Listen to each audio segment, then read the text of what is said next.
संतांच्या कीर्तनातून, हरिनामातून आणि विठ्ठल भक्तीतून समाजाला सदैव योग्य मार्गदर्शन मिळत आले आहे. या पवित्र संत परंपरेतून भक्तीचा दिवा अखंड प्रज्वलित राहिला आहे.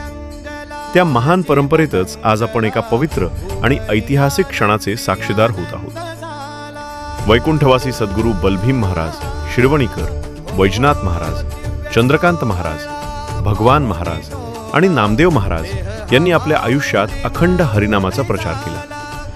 असंख्य भक्तांना त्यांनी भक्तीचा मार्ग दाखवला आणि वारकरी संप्रदायाची महान सेवा केली.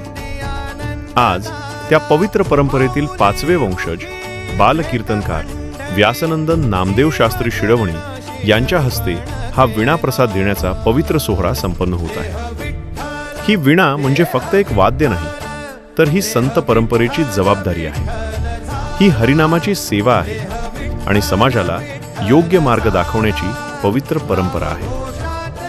गुरुप्रसाद म्हणून ही वीणा श्री माधवराव पाटील, कबीर वाडीकर यांना भक्तांच्या उपस्थितीत प्रदान करण्यात येत आहे.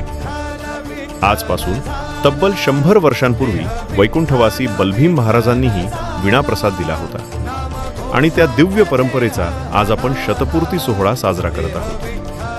ही संत परंपरा, हरिनाम आणि भक्तीची सेवा अशीच अखंड चालू राहो, हीच विठ्ठल चरणी प्रार्थना. जय जय राम कृष्ण हरी.